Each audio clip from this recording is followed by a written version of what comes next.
Alright guys, welcome to this page of the notes, and I got another one of these for you here where I want you to give me the equation for a circle, and I have given you the endpoints of the diameter. Let's go ahead and graph those endpoints. I've got one at 1, 5, 1, 2, 3, 4, 5, which is right there, 1, 5, and I've got one at 3 minus 3, 1, 2, 3, 1, 2, 3, right there. So my diameter is going to run right through there-ish. Kind of like that. All right, so there's my diameter. What I need to do now is write the equation for that guy. And of course, in order to find the equation for a circle, it is x minus h squared plus y minus k squared is equal to r squared. So in order to get h and k, I need the center, which means I need to find the point that's halfway between these two guys, which is midpoint. So we'll just jump right into it. Midpoint is equal to, let's see, this is going to be x1, y1, x2, y2, and it is x1 plus x2 over 2, y1 plus y2 over 2, and plug and chug. Again, that formula is on the formula sheet. You don't have to memorize it for me. And we just go ahead and plug in what you've been given. Let's see here. It's going to be 1 plus 3 over 2, and it's going to be 5 minus 3 over 2.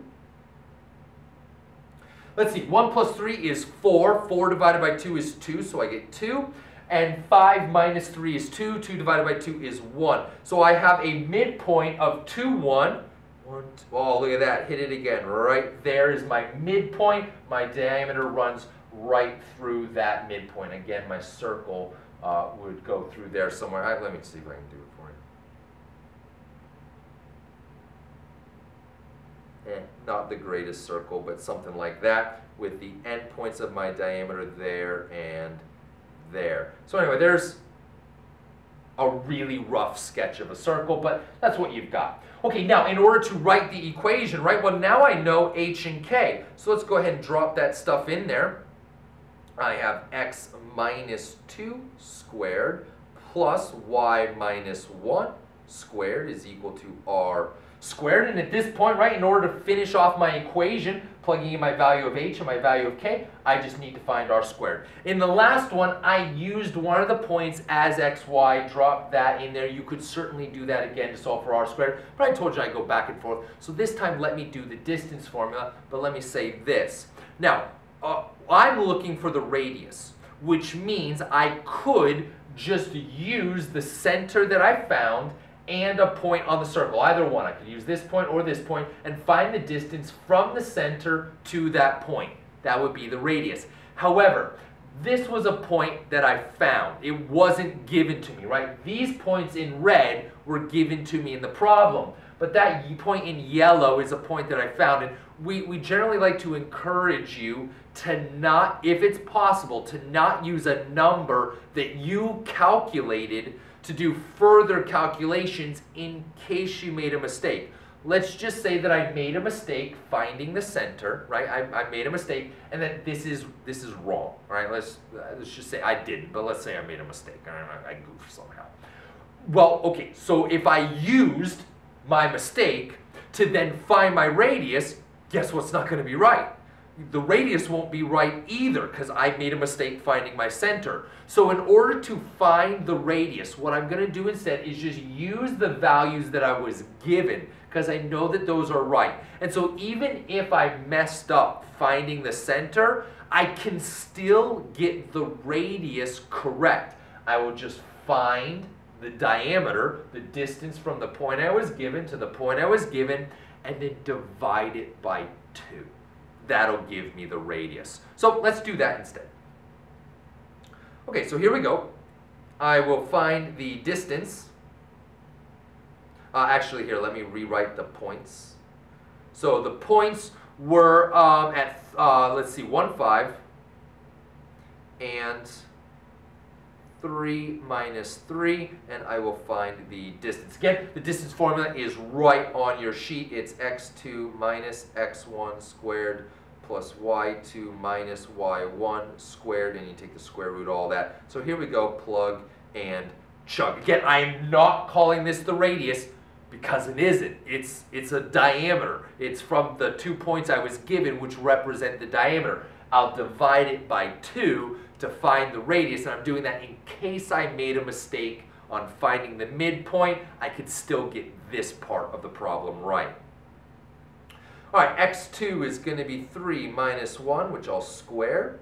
It's going to be a negative 3 minus 5, which I'll square. We'll take the square root of all that.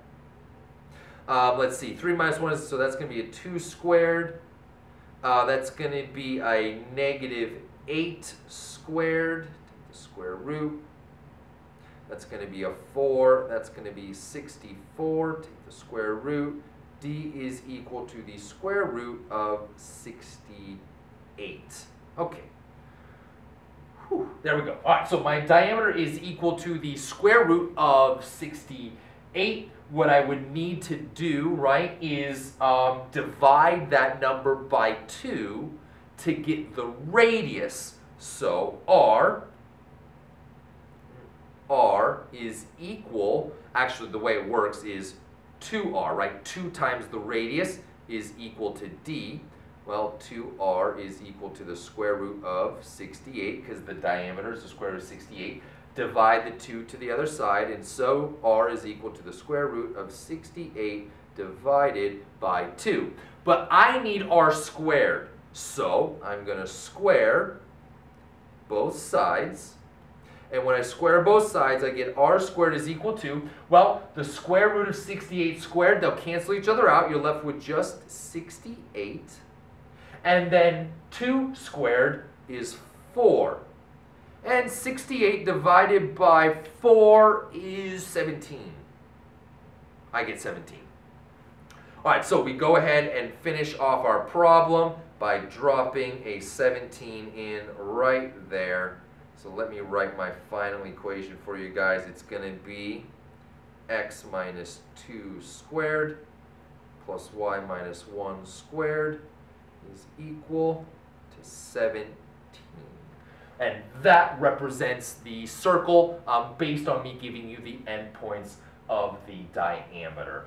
All right, guys, hopefully that makes a lot of sense. Really, these problems aren't that tricky. And again, please pick one of the methods. Either do the distance formula every time to help you find the radius, or just use that really awesome little trick where I've given you a point on the circle and use that as your xy value to plug into the equation for x and y and solve for r squared that way. In fact, I think that's the better way. That's the way I would do it if I were doing the homework or a quiz or a test. I just take that xy value and drop it in there rather than mess with the distance formula. But again, it's totally up to you. If you prefer one over the other, go with it. Go with it.